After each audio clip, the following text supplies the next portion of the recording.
Marc chapitre 14. Marc chapitre 14, verset 61.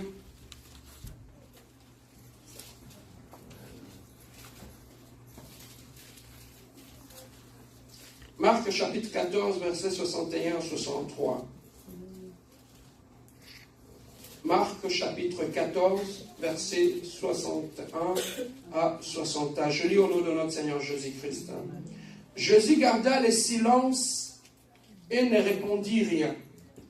Le souverain sacrificateur l'interrogea de nouveau et lui dit, « Est-il le Christ, le Fils de Dieu béni ?» Jésus répondit, « Je le suis. Et vous verrez le Fils de l'homme assis à la droite de la puissance de Dieu et venant sur le nuée du ciel. » 63. Alors le souverain sacrificateur déchira ses vêtements et dit, « Qu'avons-nous encore besoin de témoins ?» 64. Vous avez entendu le blasphème. Que vous en vous sentez. Tous les condamnèrent comme méritant la mort. Tous les condamnèrent comme méritant la mort. Amen. Hein? Alors, bien aimé, hier nous avions commencé depuis vendredi une série d'enseignements que nous allons finir aujourd'hui, où nous sommes en train de parler sur la vie, la mort et la résurrection de notre Seigneur Jésus-Christ. Bien aimé, ces jours-là, ils ont pris des forces, ils l'ont amené chez le souverain sacrificateur. Les souverains sacrificateurs, ces gens-là qui étaient supposés guider le peuple de Dieu, orienter le peuple de Dieu dans leur relation avec Dieu. Mais curieusement, lorsque Jésus-Christ est arrivé, c'était la même personne qui commençait à s'opposer avec Jésus-Christ. Ils prétendaient connaître la vérité, mais ils ignoraient que celui qui était en face d'eux, il était lui-même la vérité. Ils supposaient connaître la parole de Dieu, mais ils ignoraient que celui qui était devant eux, ces fugitifs, cette personne qui était condamnée, ils ignoraient que celui qui était depuis le commencement, qui était la parole, et la parole qui était Dieu. Mais à cause de l'ignorance, ils sont allés crucifier Jésus-Christ. Bien aimé, je vais juste rapidement ouvrir une parenthèse. S'il y a une chose qui peut faire en sorte que ta vie soit un échec, c'est d'abord l'ignorance. L'ignorance tue. L'ignorance, bien aimé, rend esclave. L'ignorance dans la vie, bien aimé, peut faire tourner sur une même place pendant des années et des années. Voilà pourquoi la parole de Dieu, Dieu dit dans sa parole, vous connaîtrez la vérité, et la vérité fera quoi? C'est ce que la vérité qui a franchi. Mais quelle est la vérité qui a franchi? Amen, hein? Quelle est la vérité qui a franchi? La vérité qui a franchi, c'est cette parole. La parole de Dieu. Alors, ces jours-là, le souverain sacrificateur, comme selon la loi juive, suivez-moi bien, comme selon la loi juive, tout celui qui s'est déclaré Dieu devait être mis à mort. Donc tu ne peux pas te dire que tu es Dieu, c'était comme une sorte de blasphème. Tu ne peux pas dire que tu es Dieu. Et curieusement, Jésus-Christ est cet homme qu'on voyait marcher avec 12 personnes, marcher avec des fois des hommes et des femmes. Curieusement, il commençait à se déclarer qu'il était le Messie, il était le Christ, il était le Fils de Dieu. Et ce bruit est allé jusque chez le souverain sacrificateur. Et bien aimé, ils sont allés, ils l'ont arrêté. Comme il est tombé dans la loi juive, il a dit qu'il était Dieu. Ils l'ont arrêté et lui, il était déjà condamné à mort, selon les Juifs. Donc cette personne ne pouvait plus rester en vie parce qu'il avait dit qu'il était Dieu. Et ils l'ont pris, ils l'ont amené jusqu'au chez le souverain sacrificateur. Ça, c'était le vendredi. En l'amenant au devant du souverain sacrificateur, la Bible nous dit, comme à ce moment-là, le juif était sous la juridiction romaine, il ne pouvait pas tuer directement Jésus-Christ parce que le Romain, c'est elle qui contrôlait, qui l'a contrôlé. Alors, comme il ne pouvait pas le tuer, on va l'amener chez les chefs romains.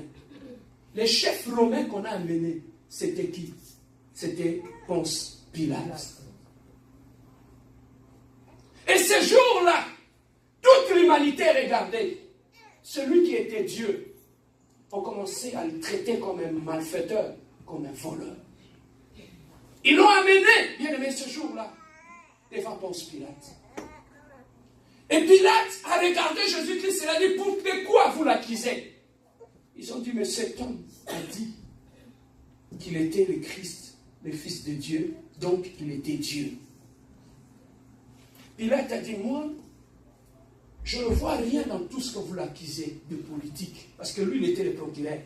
Il dit, je ne vois rien de politique, il n'est même pas un danger pour notre pays, pourquoi vous voulez le tuer?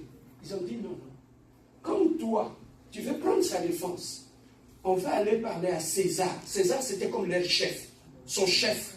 On va aller voir César. On va dire que toi, tu prends des décisions qui n'honorent pas César. Donc, cet homme doit mourir. Et sous cette pression, Pilate, il a demandé de l'eau. Il a dit, moi, en lui, je vis un innocent.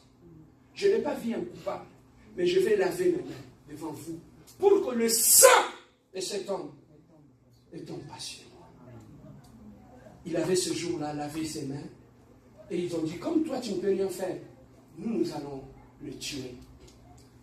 Ils ont pris la croix, ils l'ont mis sur les épaules. Ils ont dit, va, on va aller l'amener à Golgotha. C'est là qu'on va le tuer. Je me mets à la place de Marie, ton enfant, que tu as vu grandir à l'âge de 33 ans, que tu vois tout le monde de gauche à droite en train de demander, réclamer sa mort. Mettez-vous à la place d'une mère.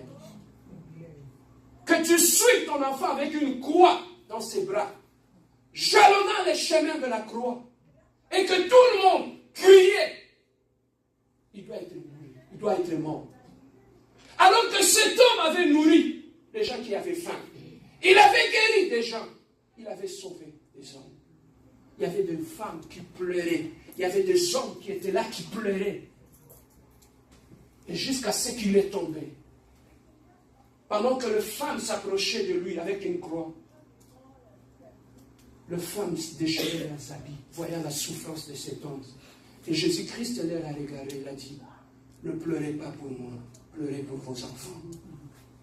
Parce que Jésus-Christ savait que lui, il était en train d'accomplir sa mission.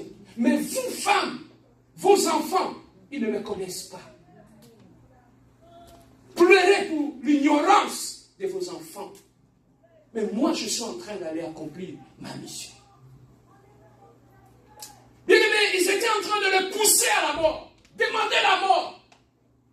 Pour le pousser au mal. Je vais juste ouvrir rapidement une parenthèse. Bien aimé, il y a certaines souffrances dans la vie.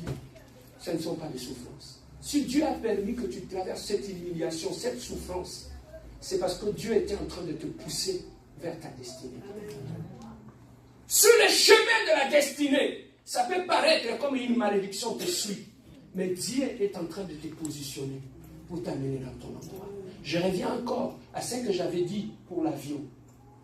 Lorsque ceux qui sont venus par avion ici, lorsque vous venez, dès que vous atteignez Témiscamingue ou Labrador, l'avion commence à se positionner.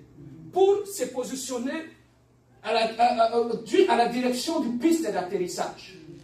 Donc il commence à faire de manœuvres vers cet endroit pour juste s'aligner sur la piste d'atterrissage. Parce qu'il commence à progresser vers la piste d'atterrissage. Lorsque Dieu veut t'amener à l'endroit de ta bénédiction, il va commencer à te bousculer. Jusqu'à ce qu'il va te positionner sur ton endroit, là où tu vas aller atteindre ta bénédiction. Voilà pourquoi, bien aimé, tu peux faire, quand tu es un enfant de Dieu comme tu es là, tu as un plan de Dieu pour ta vie. Le pilote, quand il vient, il ne dirige pas l'avion comme il veut. Il a ce qu'on appelle un plan de vol. Il doit suivre à la lettre. Dans le plan du vol, on te donne la direction que tu dois prendre, l'altitude, la hauteur où tu vas être, où tu vas passer, pour qu'il n'y ait plus de collision dans les airs. Tu dois respecter les altitudes, toutes les recommandations. Et tout cela, on te les donne avant que tu montes dans l'avion, quand tu es pilote, et que tu dois le respecter. C'est comme ça aussi dans la vie. Lorsque nous sommes tombés